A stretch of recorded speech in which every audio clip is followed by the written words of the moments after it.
निखिलेश्वरम, निखिलेश्वरम। मेरी कुछ दिनों पूर्व हिमालय के सर्वमान्य 100 वर्षों से भी ज्यादा उम्र के योगी गणेशानंद जी से भेंट हुई थी और उन्होंने निखिलेश्वरानंद जी के बारे में जिन आह्लादकारक पंक्तियों में चर्चा की थी वे रोमांचक थीं, प्रशंसनीय थीं, नवीन थीं। पर आप तो मौन साधे बैठे हैं। स्वामी निखिलेश्वरानंद जी के बारे में कुछ कहते ही नहीं, कुछ प्रकाश डालिए ना। गणेशानंद जी सन्यासियों में श्रेष्ठ, वीतरागी एवं परमहंस हैं, जो कि कई वर्षों से निराहार रहकर साधना की उस स्थिति को प्राप्त कर चुके हैं जो अपने आप में अद्वितीय है और बहुत ही कम योगियों को सुलभ होती है। निखिलेश्वरानंद जी के रूप में उनसे मेरी भेंट हुई थी और संभवतः वे लगभग 2.5-3 साल तक मेरे सानिध्य में रहे और उन्होंने कुछ विशिष्ट साधनाएं संपन्न की थी।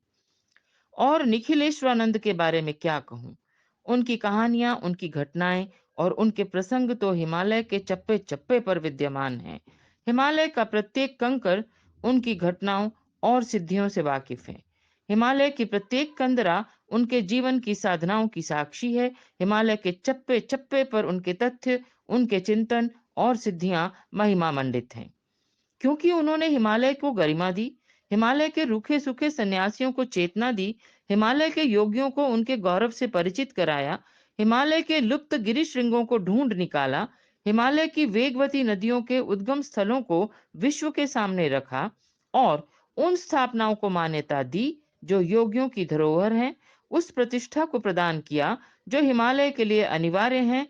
भारत की उन प्राचीन सिद्धियों को नवीनता के साथ उजागर किया जो लुप्त प्राय हो गई थी। उन वनस्पतियों से विश्व को परिचित कराया जो केवल धन्वंतरी के ग्रंथों में ही कैद बनकर रह गई थी।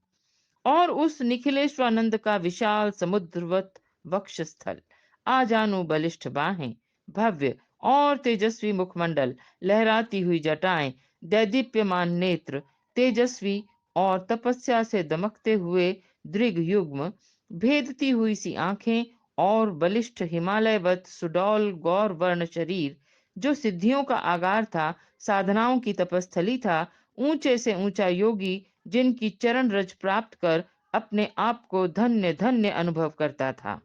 और क्या कहूं, हरि अनंत, हरि कथा अनंता।